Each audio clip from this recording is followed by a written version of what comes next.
मानिकपुर है ये जहाँ जलसा हो रहा है। यहाँ का आदमी जलसा सुन करके सीधा देवबंद चला गया। शेखुल इन हयात से थे, जा करके बोला हजरत मैं सहाबी हूँ।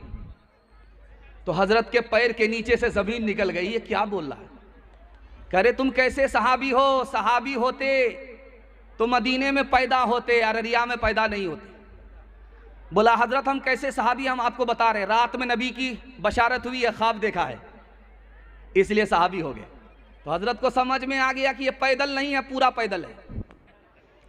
तो हजरत ने कहा कि तुम सोते सोते तो सहाबी हो, जागने के बाद बेवकूफ आदमी। 3 काम आप दुनिया में कीजिए, मुकम्मल नहीं होंगे। पहला काम, खाते रहिए, भूख लगेगी, भूख नहीं मिटेगी, पीते रहिए, प्यास लगेगी, प्यास नहीं बुझेगी, सोते रहिए, आपको फिर नींद आएगी। 3 काम इस दुनिया में मुकम्मल होने वाले नहीं हैं। अल्लाह के रसूल की अज़मत के हवाले से खिदमत में आपके पैगाम है, ये 3 काम कहाँ मुकम्मल होंगे? ज़मीन के ऊपर आपकी नींद मुकम्मल नहीं होगी। जैसे ही ज़मीन के नीचे आप कब्र में पहुँचेंगे, आपको मीठी नींद मिलेगी, नींद मुकम्मल हो जाएगी। लेकिन ज़मीन के ऊपर आपको नींद मुकम्मल होने वाली नहीं है। सोते रहिएगा, जवानी में अलग सोया, बुढ़ापे में अलग सोया, सोते रह गए, रात अलग सोए, सुबह अलग सोए, दिन में अलग सोए, नींद मुकम्मल नहीं होगी। ये खाना कैसे मुकम्मल होगा? खाते रहिएगा, भूख लगेगी, यहाँ से उठेंगे, मेले में जाएंगे, वहाँ भूख लगेगी, आपको भूख लगते रहेगी। लेकिन कुर्बान जाइए, अल्लाह आपके इल्म में इजाफा फरमाए, मेरे मुताला को ताज़ा फरमाए। ये भूख आपकी मिटेगी कहाँ? जैसे ही मरने के बाद खुदा के दस्तरखान पर पहुँचेंगे, बिस्मिल्लाह करके लुकमा उठाएंगे, भूख मिट जाएगी। अल्लाह अपना दस्तरखान हम सबको नसीब फरमाए। सीरत के हवाले से नमूना आपको दे रहा हूँ। ये प्यास कहाँ बुझेगी? दुनिया में पानी पी रहे हैं, फिर प्यास लगती है, फिर पीते हैं, फिर प्यास लगती है, ये प्यास कहाँ बुझेगी? मरने के बाद जैसे ही हौज़े कौसर पर पहुँचेंगे, नबी के हाथ में जाम होगा, नबी अपने हाथ से जाम देंगे, हलक के नीचे से हौज़े कौसर का पानी उतरेगा, उसी वक्त दुनिया की प्यास जन्नत में जाने तक बुझ जाएगी। सुभान अल्लाह। जो जैसे सुनना सुनने दीजिए। आप लोग बैठाइए मत, बैठाने के बाद जलसा आपका बैठ जाएगा। बैठाइए मत, खड़े हैं, खड़े 2 4 5 मिनट तो देखिए ना, जब पाँव खड़ा होते होते सर्रा भागा लगेगा ना तो खुद बैठ जाएगा। अभी मत बैठाइए, अभी जोश है, थोड़ा जोश ठंडा होने दीजिए, खुद ब खुद बैठ जाएगा। कितना बैठेंगे? इस मुल्क के बादशाह गुजरे, उनका नाम था औरंगजेब। दुआ कीजिए अल्लाह उनकी कब्र को नूर से भर दे। उस बादशाह के नौकर का नाम क्या था जानते हैं? मोहम्मद हसन। बादशाह ने कहा मोहम्मद हसन खाना लाओ, नौकर ने खाना ला करके रख दिया। बादशाह ने कहा कि मोहम्मद हसन पानी लाओ, पानी ला करके रख दिया। 1 मरतबा कहा, 1 मरतबा लाया, 2 मरतबा कहा, 2 मरतबा लाया, 3 मरतबा कहा, 3 बार लाया। 1 मरतबा बादशाह ने कहा हसन मिसवाक लाओ, तो नौकर लोटे में पानी लेकर के आया। वजीर ने कहा अरे तुमसे मिसवाक मांगी है, तुम लोटे में पानी लेकर के आ रहे हो। उस नौकर का जवाब सुनिए, अल्लाह अपने नबी की अजमत हम सबको दिल में दाखिल फरमाए। उस नौकर ने कहा कि इस बादशाह को वजू नहीं है, इसलिए इसने मुझे हसन कह करके पुकारा, मोहम्मद कह करके नहीं पुकारा। बादशाह का वजू टूट गया है, इसलिए मोहम्मद का नाम बगैर वजू के अपनी जबान से अदा नहीं किया, इसलिए मिसवाक के बजाय वजू का पानी लेकर के आया हूं, ताकि बादशाह वजू कर ले, फिर बावजू मोहम्मद का नाम अपनी जबान से अदा करे। हाथ उठाइए, वादा कीजिए, जवानी में शादी किया है, बुढ़ापे में हज करेंगे, हाथ उठा दीजिए इंशाअल्लाह। जैसा आपका दाल चावल वैसा मेरा फातिहा। पहले तौबा से दिल पाक कर लीजिए, जाम तौहीद लब से लगा लीजिए। पहले तौबा से से दिल पाक कर लीजिए, जाम तौहीद लब से लगा लीजिए, आब ज़मज़म से फिर अपना मुँह धोइए, आब ज़मज़म से फिर अपना मुँह धोइए, और नाम में शहे अंबिया लीजिए। इतना कह दीजिए आज कासिर जरा, आपकी नात गोई का मकसद है क्या, घर नबी की गुलामी की है आरज़ू, तो गुलामे नबी से दुआ लीजिए। बहुत अच्छा आपने सुना, इतना बड़ा मजमा, कोई शोर नहीं, कोई शराबा नहीं, दिल खुश हो गया। इतने सन्नाटे में आप सुन रहे हैं, मैं दुआ करता हूं अल्लाह जन्नत का सुकून आपको दुनिया में अता फरमाए। दूसरा नमूना आपकी खिदमत रखता हूं, यहां से लेकर के वहां तक सुनने के लिए तैयार। बीवी से पूछ करके दाढ़ी रखेंगे, हाथ उठा दीजिए इंशाअल्लाह। खैर माशाअल्लाह, आप एक बार पूछ करके देखिए, पता चल जाएगा कितना मुश्किल काम है, अंदाजा हो जाएगा। एक आदमी ने किताब में पढ़ा था, जिसकी दाढ़ी बड़ी होती है वो बेवकूफ होता है, और जिसका सर बड़ा होता है वो उससे बड़ा बेवकूफ होता है। उसने सोचा यार सर को कैसे छोटा करें।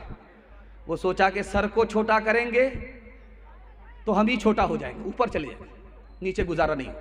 सर को छोड़ दिया, सोचा कि दाढ़ी को छोटा करेंगे, तो माचिस तलाश कर रहा था कि माचिस है कहाँ, नहीं मिला।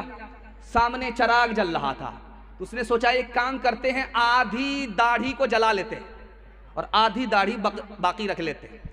तो मुट्ठी में लिया दाढ़ी को कि जो मुट्ठी से बाहर वो पवेलियन से बाहर। दाढ़ी को पकड़ करके मुट्ठी में ले करके जैसे ही चिराग से सटाया, हाथ छूट गया, पतलून के चक्कर में लंगोटी चली गई, पूरी दाढ़ी चली गई। ध्यान से रखिएगा, इस हिंदुस्तान में एक बादशाह गुजरा, उसका नाम है अकबर।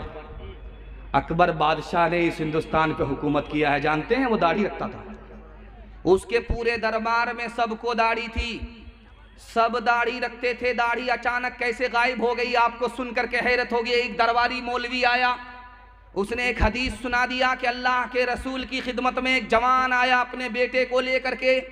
बेटे को दाढ़ी नहीं थी, मोच नहीं थी, अल्लाह के रसूल से दुआ लेने के लिए बेटे को रसूल की खिदमत में लेकर के आया। तो अल्लाह के रसूल ने कहा मुबारक हो, जैसे इस बच्चे की शक्ल है उसी तरह तुम्हारी शक्ल जन्नत में होगी।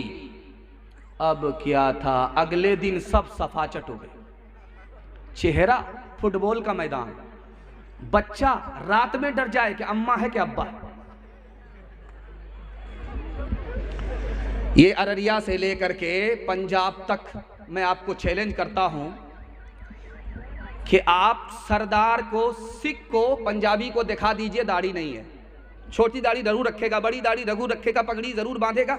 आप अररिया से चलिए, पंजाब से दिखाइए, बगैर दाढ़ी के कोई नजर नहीं आएगा, बगैर पगड़ी के कोई नजर नहीं आएगा, पगड़ी के बगैर कोई पंजाबी नहीं, कोई सिख नहीं, पगड़ी के बगैर, दाढ़ी के बगैर। आप पंजाब से चलिए, सीमांचल पकड़ करके आइए, आप देखते जाइए, दाईं तरफ देखिए, बाईं तरफ देखिए, सामने देखिए, हर पंजाबी को छोटी बड़ी दाढ़ी जरूर होगी और ये पगड़ी जरूर होगी।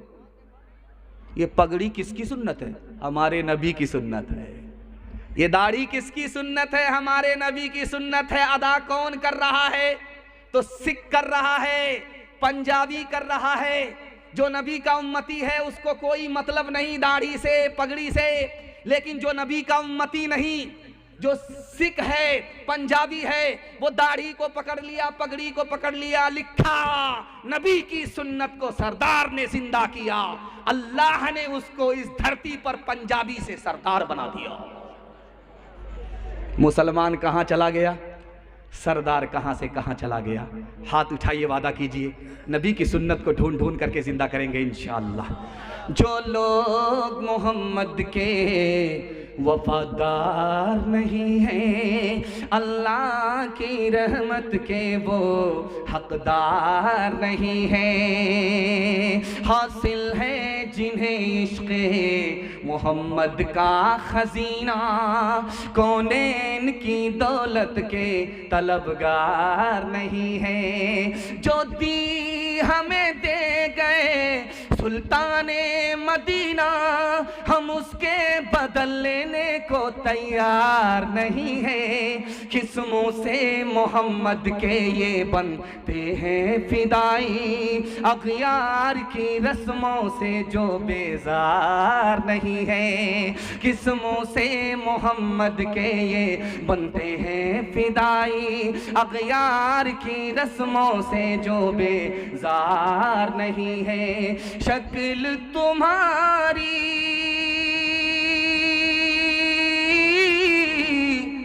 औरत जैसी, तुमने बना ली सूरत कैसी। मोच उड़ाए दाढ़ी बनवाए औरत जैसी शक्ल बनाए, तुम्हें क्या हो गया है, तुम्हें क्या हो गया है।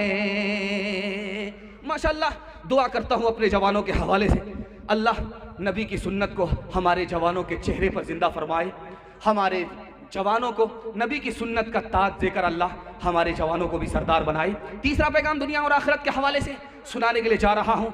इतना खूबसूरत, इतना जिंदा मजमा है, इतनी मोहब्बत में डूब करके सुन रहा है कि मेरी ज़बान कैंची की तरह चल रही है। अल्लाह से दुआ करता हूँ, अल्लाह हमारे जवानों को दीन दुनी रात चौगुनी तरक्की से माला माल फरमाए।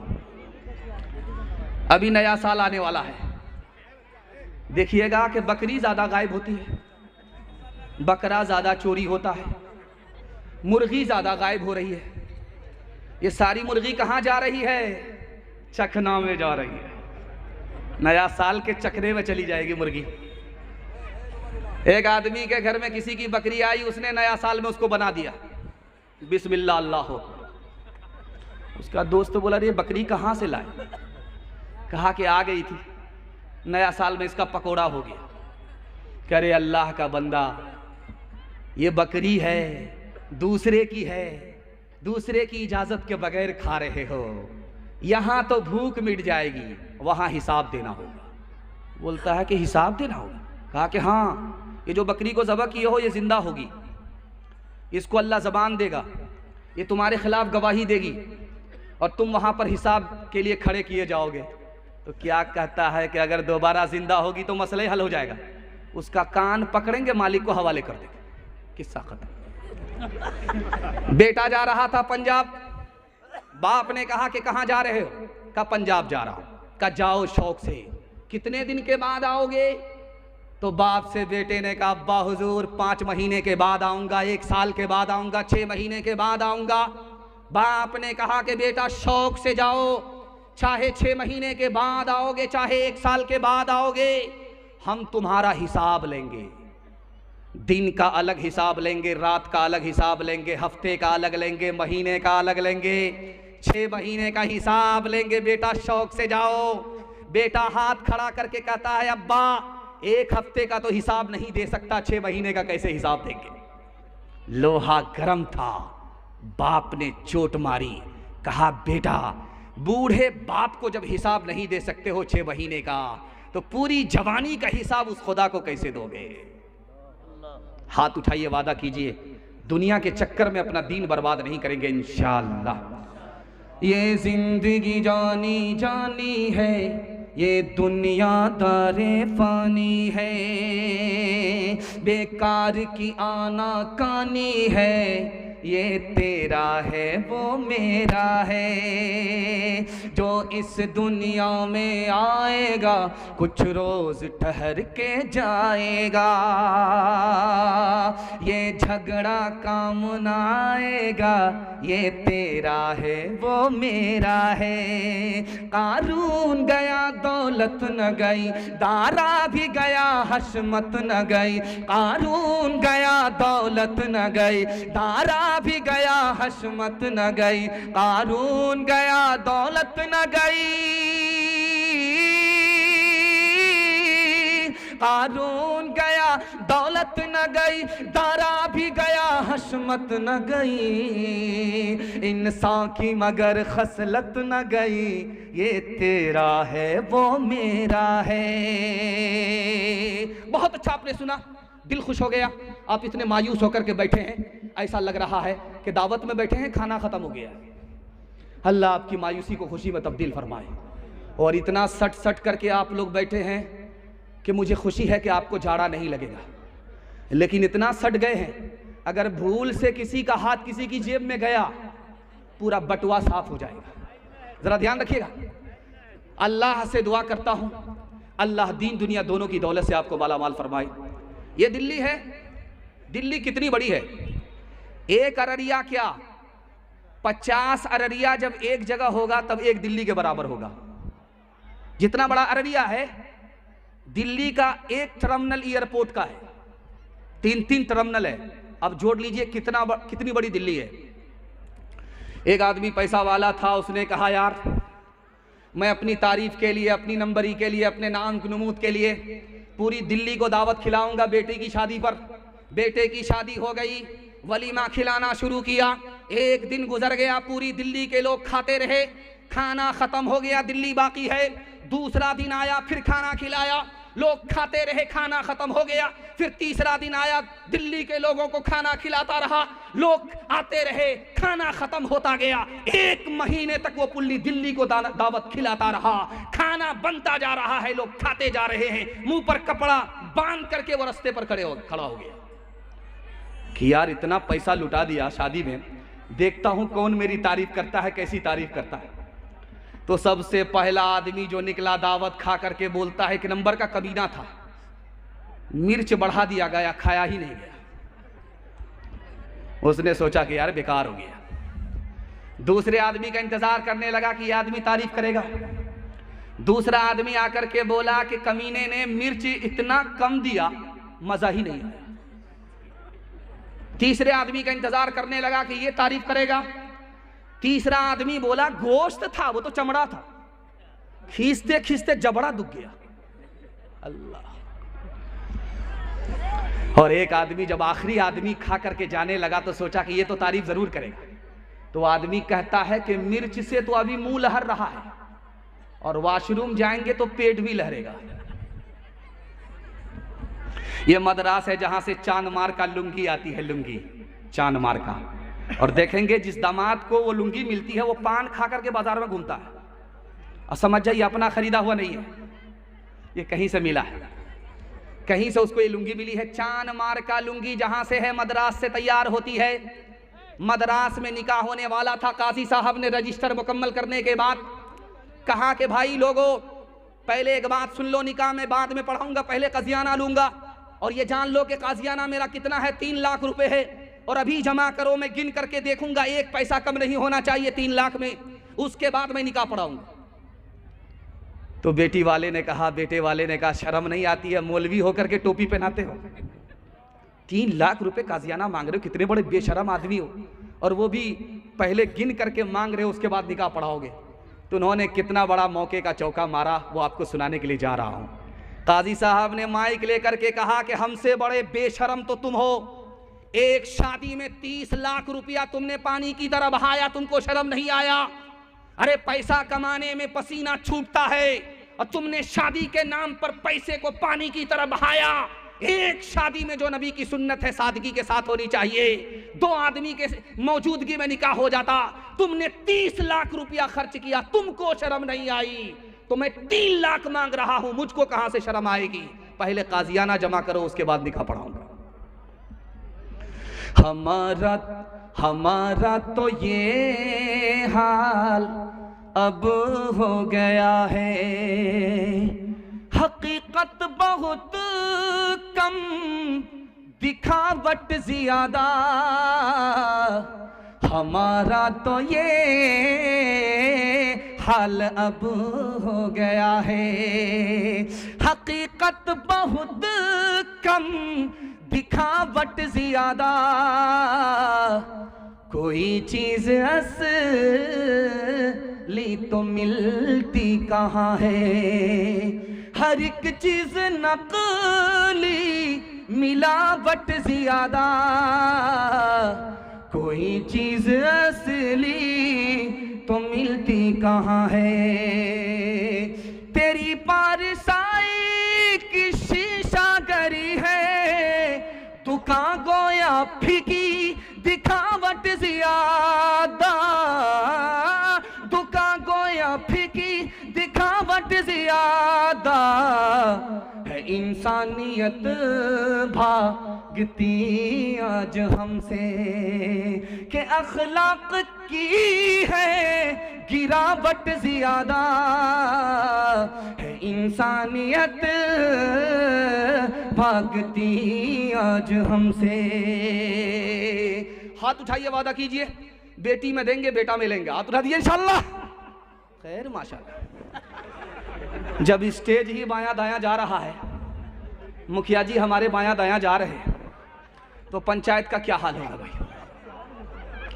जवानों के हवाले से पैगाम, जहमत तमाम।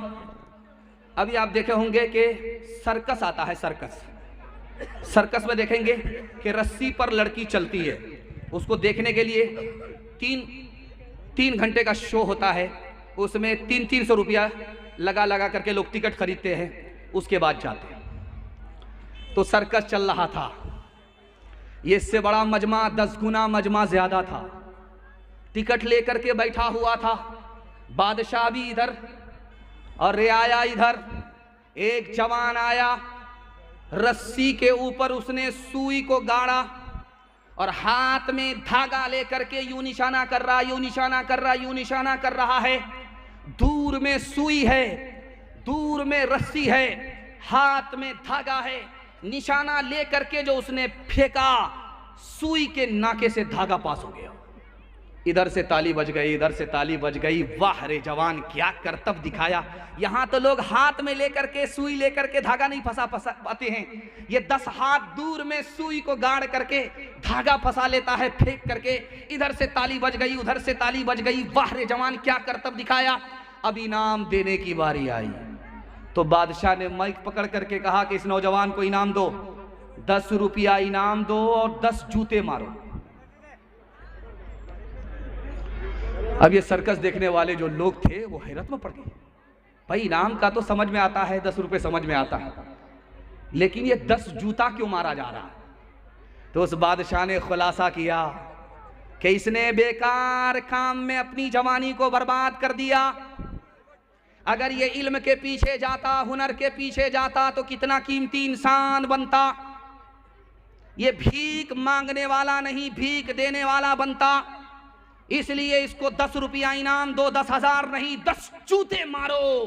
किसने बेकार काम में अपनी जवानी बर्बाद कर दिया। एक जवान मस्जिद में आकर के नमाज पढ़ करके बैठ गया, सब लोग चले गए, वो बैठा रहा। अल्लाह के रसूल ने किसी जवान से पूछा कि ये खाता कमाता कैसे है, तो मस्जिद में आकर के बैठ गया। जमा टल्लत, जमी टल्लत, गुल मोहम्मद नबी टल्लत, ये तो गुल मोहम्मद हो गया है। मस्जिद में आया तो जाने का नाम ही नहीं ले रहा, ये खाता कमाता कैसे है। तो बताया गया हुजूर इसका भाई खाता कमाता है, वो खैरात देता है, उसकी खैरात पर ये खा करके रुकू करता है, सजदा करता है, कोई काम धंधा नहीं करता, सिर्फ नमाज पढ़ता है, रुकू करता है, सजदा करता है।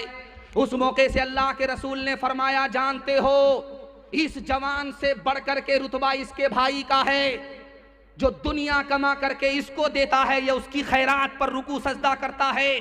इसका रुतबा छोटा है, उसका रुतबा बड़ा है। जानते हो क्यों? वो दीन दुनिया दोनों एक साथ कमा रहा है, ये सिर्फ दीन कमा रहा है, दुनिया से बेखबर है। हाथ उठाइए, वादा कीजिए, मेहनत करेंगे, हिम्मत से आगे बढ़ेंगे, खुद कमाएंगे और अपने पूरे खानदान को अपनी कमाई से खिलाएंगे। हाथ उठा दीजिए इंशाअल्लाह। बेकोशिश बेजोहदे समर किस को मिला है, बेगोता जनी गंजे गोहर किस को मिला है, बेखून पिए लुक़्मा तर किस को मिला है, बेजोर कशी ताजे ज़ुफ़र किस को मिला है, बेखाक के छाने हुए ज़र किस को मिला है,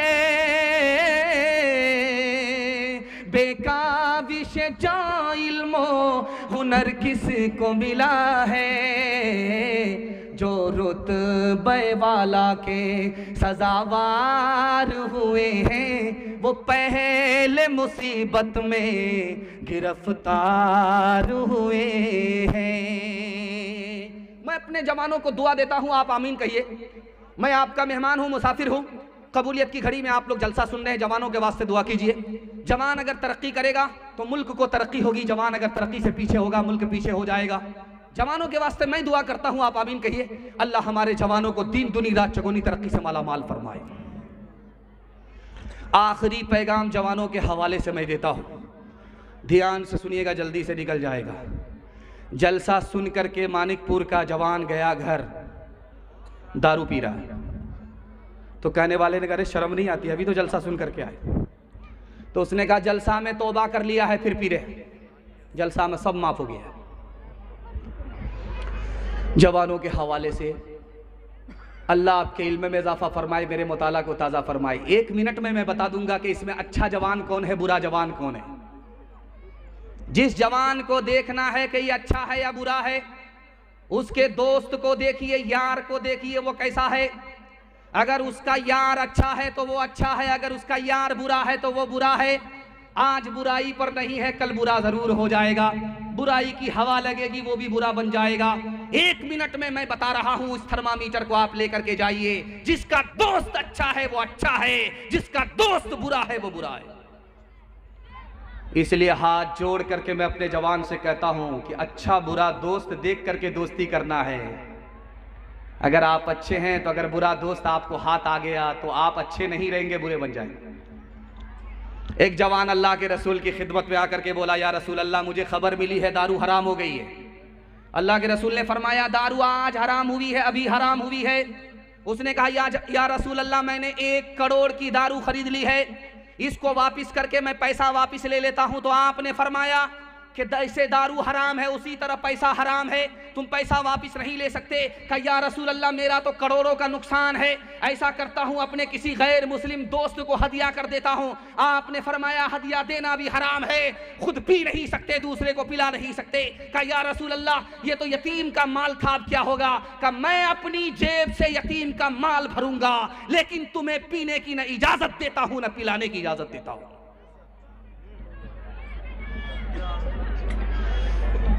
ये दिसंबर का महीना ख़त्म हो रहा है, नया साल आएगा। हमारा जवान मुसलमान होकर के इतना दारू पीता है, ईसाइयों का रिकॉर्ड तोड़ देता है। ये नया साल ईसाइयों का जश्न है, लेकिन मुसलमान दारू पी करके ईसाइयों का रिकॉर्ड तोड़ता है। आएगा मुहर्रम, ये शियों का मातम है।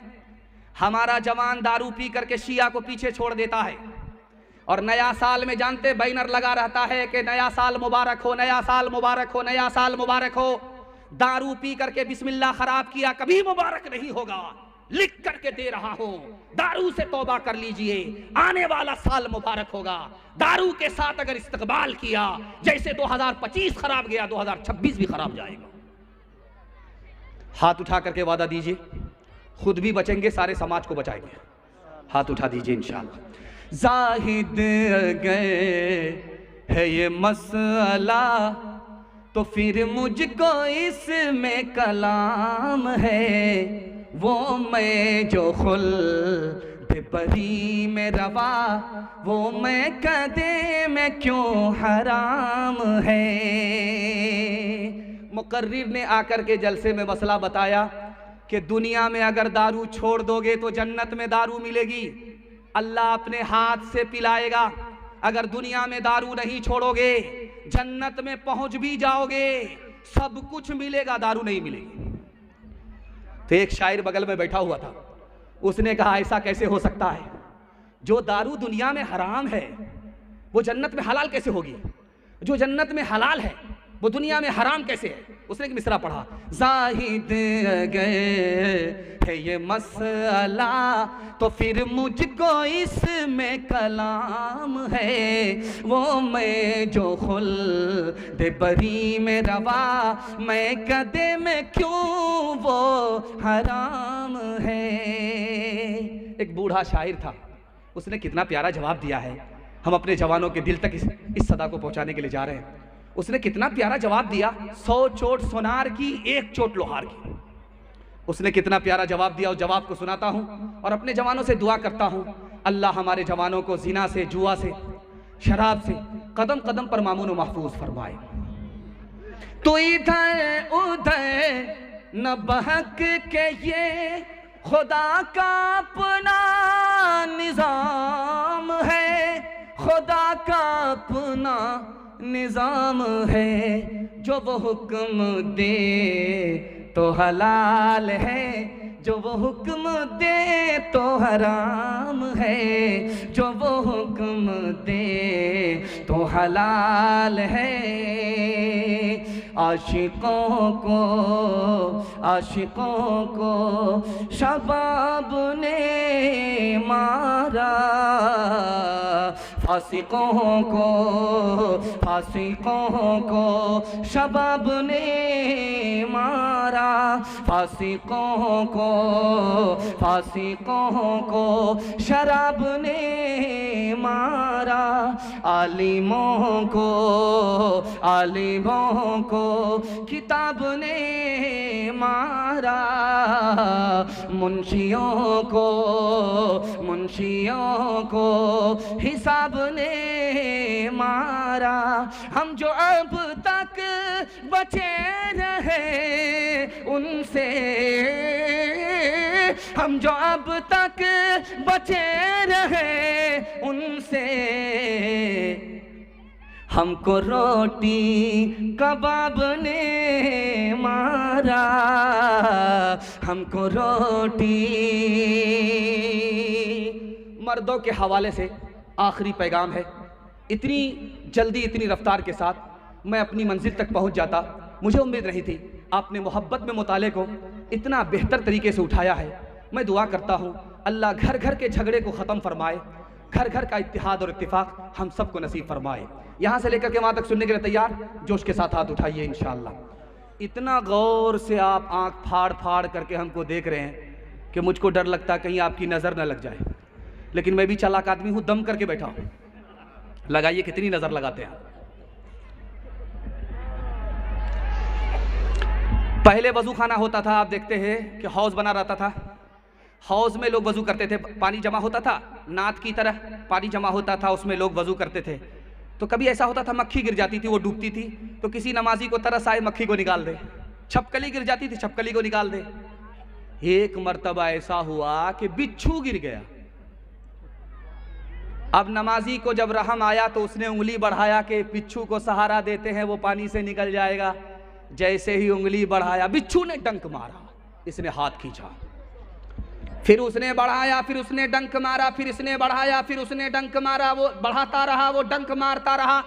बगल का एक नमाजी बोला कि मर जाने दो उस जालिम को, जिसको तुम बचा रहे हो वो तुमको डंक मार रहा है, मर जाने दो। उस आरिफ ने कितनी प्यारी बात कही, आपके दिल तक पहुंचा रहा हूं। आप कहते हैं लोग मेरे साथ बुरा करते हैं, मैं उसके साथ भला क्यों करूं। इस जुमले को आप नोट करके ले जाइए, आपके घर में इत्तिहाद होगा, झगड़ा नहीं होगा। उसने कहा यार मैं बार बार हाथ बढ़ा रहा हूं, वो डंक मारता है, मैं फिर भी हाथ बढ़ा रहा हूं, वो डंक मार रहा, मैं बचा करके रहूंगा, वो चाहे डंक मारता रहे।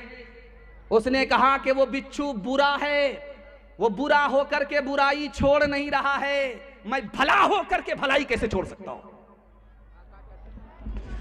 अल्लाह के रसूल ने 9 साल में 10 लाख जमीन को फतह किया, 10 लाख मुरब्बा मील जमीन को फतह किया, बगैर तलवार के, बगैर तीर के। कैसे किया? सिर्फ 3 काम किया, सिर्फ 3 काम हमारे नबी ने किया। 9 लाख मुरब्बा मील जमीन को, 10 लाख मुरब्बा मील जमीन को फतह कर लिया। पहला काम किया, मोहब्बत किया, नफरत नहीं किया। सुभान अल्लाह। हम भी मोहब्बत करेंगे, नफरत नहीं करेंगे। हाथ उठाइए इंशाअल्लाह। दूसरा काम हमारे नबी ने किया, तलवार नहीं चलाई, तीर नहीं चलाई, मैदान फतह हो गया, मदद दिया, मदद से हाथ नहीं खींचा, दुश्मन की भी मदद फरमाई, दोस्त की भी मदद फरमाई। दोस्त की मदद तो सब करते हैं, दुश्मन की मदद कोई नहीं करता। हमारे नबी ने दुश्मन की भी मदद की, उसकी जमीन भी फतह कर लिया, उसका दिल भी फतह कर लिया। और तीसरा काम हमें करना है, करेंगे। हमारे नबी ने माफ किया, बदला नहीं लिया। हाथ उठाइए, वादा कीजिए हम माफ नहीं करेंगे, बदला लेंगे। हाथ उठा दीजिए इंशाअल्लाह। खैर, मैं हाथ मिलाने के लिए जा रहा हूं और जनाजा ही पढ़ा दूंगा, इसके बगैर कोई चारा नहीं। मुसलमानों मुसलमानों संभल जाओ, मुसीबत आने वाली है। मुसलमानों मुसलमानों संभल जाओ, मुसीबत आने वाली है। तेरी बर्बादियों के मशवरे हैं आसमानों में। मुसलमानों मुसलमानों संभल जाओ, मुसीबत आने वाली है। न समझोगे तो मिट जाओगे हिंदुस्ता वालों, न समझोगे तो मिट जाओगे हिंदुस्ता वालों। तुम्हारी दास्तां तक भी न होगी दास्तानों में। तुम्हारी दास्तां तक भी न होगी दास्तानों में। मर्दों के हवाले से पैगाम खत्म हो गया, 5 मिनट का पैगाम रह गया औरतों के हवाले से। यहां से लेकर के वहां तक आप लोग सुनने के लिए तैयार हैं? जोश के साथ हाथ उठाइए इंशाअल्लाह। 3 बच्चियां यहां बैठी हुई थी बुरके के साथ। मैं हैरत में था जैसे ही आया कि बात क्या हो रही है भाई, 3 बच्चियां बुरके के साथ यहां क्यों बैठी हुई है। तो मैं समझा कि हो सकता है कि एक बच्ची नात पढ़ेगी, एक बच्ची तकरीर करेगी, एक बच्ची 3 बच्ची तीनों मिलकर के मुकालमा करेगी, कोई अंजुमन का प्रोग्राम होगा वो पेश करेगी। लेकिन मैं जैसे ही बैठा, कारी साहब ने कहा कि इन बच्चियों ने हिफ्ज़ कुरान किया। मेरा खुतबा बदल गया। मैं आया था सीरत पर सुनाने के लिए, मुझको कुरान के हवाले से खुतबा पढ़ना पड़ा। मैं दिल से दुआ देता हूँ अब हमारी माँ और बहनों को अल्लाह फातिमा और आयशा का नमूना बनाए। बेटे से ज्यादा आप बेटी को पढ़ाइए। क्यों? बेटी 4 मंजिल में पहुंचती है। पहली मंजिल में वो बेटी है, दूसरी मंजिल में वो बीवी है, तीसरी मंजिल में वो माँ है, चौथी मंजिल में वो सास है। बेटे से ज्यादा जब आप बेटी को पढ़ाएंगे तो 1 नंबर बेटी आगे चलकर 1 नंबर बीवी बनेगी, 1 नंबर बीवी आगे चलकर 1 नंबर माँ बनेगी, 1 नंबर माँ आगे चलकर 1 नंबर सास बनेगी।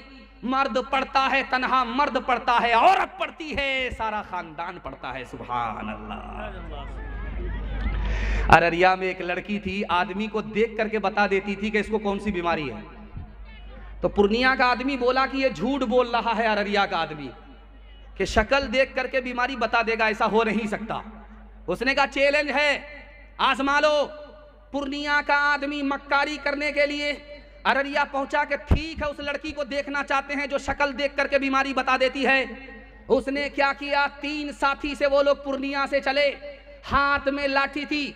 उसने अपने एक साथी को पैर में जोर से मारा और मार करके जख्मी कर दिया और प्लान किया कि यही सवाल उस लड़की से पूछेंगे जिसके बारे में दावा है कि शक्ल देख करके जख्म बता देती है, बीमारी बता देती है, इलाज बता देती है। आज आजमाते हैं। जैसे ही वो लोग पहुंचे तो उस लड़की ने जख्म देख करके कहा कि इसको जख्म लगा नहीं है, लगाया गया है। अगर जख्म लगता तो सीधा उत्तर दक्षिण होता, जख्म लगाया गया इसलिए पूरा पश्चिम है, ऊपर नीचे। पहली चोरी तो उसने पकड़ लिया। उसके बाद कहा कि जिस लकड़ी से जख्म लगाया गया है उसमें सांप का जहर था, सूरज निकलने के बाद ये आदमी मर जाएगा। जैसे ही सूरज निकला वो आदमी दम तोड़ करके बैठ गया। बेटी की महारत को चैलेंज करने वाले मौत के हवाले हुए। 4 औरतें बैठी हुई थी। एक शौहर की पता करना था कौन इसमें पढ़ी लिखी है कौन जाहिल है। तो आकर के बोला अपनी बीवी से कि तुम पढ़ी लिखी हो तो ये बताओ कि सुबह हो रही है? कहा कि हाँ हो रही है। कहा कैसे हो रही है? कहा मुंह में पान था मजा बदल गया। कहा सुभान अल्लाह। दूसरी औरत से पूछा कि तुम्हें बताना है कि सुबह हो रही? कहा हाँ हो रही। कहा कैसे पता चला? कहा नाक में जो नथ थी ठंडी पड़ गई। सुभान, बड़ा खुश हुआ। तीसरी औरत के पास आकर के बोला कि तुम पढ़ी लिखी हो तो ये बताओ कि सुबह हो रही? कहा हाँ हो रही। कहा कैसे हो रही है? कहा लालटेन की रोशनी धीमी पड़ गई। माशाअल्लाह। अब चौथी औरत के पास आकर के वो सवाल करता है कि सुबह हो रही है। ये जाहिल ही नहीं थी, जाहिल की अम्मा थी। उससे पूछा कि सुबह हो रही? कहा हाँ हो रही। कहा कैसे पता चला? कहा जैसे रोज पता चलता है। कहा रोज कैसे पता चलता? कहा पेशाब आ रहा है, पखाना आ रहा है, जैसे रोज पता चलता है वैसे आज पता चल रहा है। काश के तुम राबिया बसरी का चलन अपना लो, खुद चला आए खिंचा काबा जियारत के लिए, खानादारी भी संभालो तुम मुसलमान हो गए, रहमते हक भी सिमट आएगी बरकत के लिए। वो भी इस्लाम की बेटी थी जो पहली शब में कर दिया दूल्हा जुदा दीन की अजमत के लिए। पर्दे के हवाले से पैगाम और दुआ कीजिए, कबूलियत की घड़ी है। औरतों के ईमान और आबरू के लिए आप दुआ कीजिए। हम आमीन कहते हैं, हम दुआ करते हैं, आप आमीन कहिए कि अल्लाह हमारी माँ बहनों की आबरू और ईमान की कदम कदम पर हिफाजत फरमाए। हाथ उठाइए, वादा कीजिए बहन से ज्यादा साली पर मेहरबान होंगे इंशाअल्लाह। खैर माशाअल्लाह, मैंने देख लिया है चाचा, आपकी साली मर गई है फिर भी आप हाथ उठाए। अल्लाह से दुआ करता हूँ हमारी माँ और बहनों की अल्लाह कदम कदम पर ईमान और आबरू की हिफाजत फरमाए। सिनेमा घर में, जब सिनेमा घर खुला था अररिया में, तो मर्द और औरत दोनों टिकट लेकर के फिल्म देखते थे। तो इधर औरत होती थी, उधर मर्द होते थे। तो एक औरत ने 4 टिकट लिया और जब वो बैठ गई सिनेमा हॉल में तो बगल की 3 सीट खाली है। तो एक जवान आकर के बोला मैडम ये सीट खाली है, मुझे इजाज़त है मैं बैठ जाऊं? तो जवान को कहा कि तुम बैठ जाओ, कोई दिक्कत नहीं। फातिमा नहीं थी, फिल्मी हीरोइन थी। सिनेमा देखने वाली सिनेमा घर में क्या होगी, फातिमा थोड़ो होगी, आयशा थोड़ो होगी, वो तो फिल्मी हीरोइन थी। बैठी और उसको ये भी तमीज़ नहीं कि ये बैठने वाला मेरा शौहर है कि भाई है, अजनबी को बिठा ली। अब वो हैरत से पूछा कि मैडम आप सिंगल फिल्म देख रही हैं, ये 3-3 सीट आपकी है? कहा कि हाँ। ये 3-3 टिकट आपने खरीदा? कहा हाँ। कहा ये किसका टिकट है? कहा मेरे यार का है। कहा वो गए कहाँ? कहा मेरे शौहर के जनाजे में गए। ये दौर आ चुका है, आने वाला नहीं है, आ चुका है। कयामत आने वाली नहीं है, आ चुकी है। अल्लाह के रसूल सल्लल्लाहु अलैहि वसल्लम ने तालीम की, जब वजू के लोटे में पानी हो और जब मर्द उससे वजू करे तो औरत उससे वजू कर सकती है, मगर अगर किसी लोटे में पानी था, औरत ने वजू कर लिया, जो पानी बचा हुआ उससे मर्द वजू ना करे। हैरत की बात है, जो लोटे में पानी बच गया मर्द का, उससे औरत वजू कर सकती है, लेकिन किसी औरत का बचा हुआ पानी लोटे में है, उससे कोई अजनबी मर्द वजू नहीं कर सकता। भाई तो कर सकता है, बाप तो कर सकता है, बेटा तो कर सकता है, शौहर तो कर सकता है, लेकिन गैर मर्द जिससे निकाह हलाल है वो नहीं कर सकता। क्यों? अल्लाह के रसूल ने फरमाया लोटे में बचा हुआ औरत के हिस्से का पानी है, अगर उससे मर्द वजू करेगा तो वह ख्याल में उस औरत तक पहुंच जाएगा, ख्याल में वो उस औरत से जिना करेगा, न रहे बांस न बजेगी बांसुरी, वजू के बचे हुए पानी से वो वजू नहीं कर सकता। अब बताइए, अभी हमारे कारी साहब, जख्मी साहब, अब्दुल बारी जख्मी साहब सलाम पढ़ रहे थे तो उसमें अबू बकर को भी उन्होंने सलाम पढ़ा। अबू बकर अपनी बेटी से मिलने के लिए आए, बेटी यहां बैठी है, अबू बकर यहां बैठे हैं। सिर्फ बाप बेटी दोनों एक जगह है, बाकी कोई नहीं है। बाप भी अबू बकर रज़ी अल्लाहु अन्हु, बेटी का नाम आयशा रज़ी अल्लाहु अन्हा, नबी की बीवी और अबू बकर की बेटी, बाप बेटी दोनों एक जगह जमा। अल्लाह के रसूल ने कहा अबू बकर तुम जवान हो, तुम्हारी बेटी जवान है, बेटी के साथ तन्हाई में मत बैठो, तीसरा शैतान होता है। अबू बकर तुम्हें पता नहीं कि शैतान तुमको कहां से कहां पहुंचा दे। डीजे का डांस चल रहा था तो एक लड़का ने पैसा छीट करके बोला वाह रे लड़की क्या डांस किया। तो बगल का एक आदमी बोला वो लड़की नहीं है लड़का। तो कहा सॉरी मैडम मुझसे भूल हो गई। तो वो आदमी कहता मैं मैडम नहीं हूं, उसी लड़के का बाप हूं जिस पे बांधा था खुदा के दुश्मनों ने इत्तिहाम, आज तक इंसान शर्मिंदा है उस इल्जाम पे। हो मेरे माँ बाप कुर्बान उस मुकद्दस नाम पे, हो मेरे माँ बाप कुर्बान उस मुकद्दस नाम पे, हो मेरे माँ बाप कुर्बान उस मुकद्दस नाम पे। आयशा के सैकड़ों एहसान है इस्लाम पे, आयशा के सैकड़ों एहसान है इस्लाम पे। हमारे दोस्त अजीम मुरब्बी, अजीम मुस्लिह, ये अलग बात है कि इनको आजकल लोग गाय की तरह दूर हैं। मैंने कहा कि आपका हाल जर्सी गाय का हाल होने वाला है। जक्शन देकर के 60 किलो दूध निकालेंगे, उसके बाद कसाई के हवाले आपको कर देंगे। आप लोगों की दुआ इनको मिलती है और अल्लाह ताला ने इनकी ज़िंदगी में चार चांद लगा दिया है। ये बयान से पहले आराम के चक्कर में रहते हैं, लेकिन जब माइक पकड़ते हैं तो पसीना छूटता रहता, बयान करते रहते हैं। इनके वास्ते मैं दुआ करता हूँ अल्लाह इनकी उम्र में, इल्म में, अखलाक में और अमल में अल्लाह खूब खूब बरकत अता फरमाए।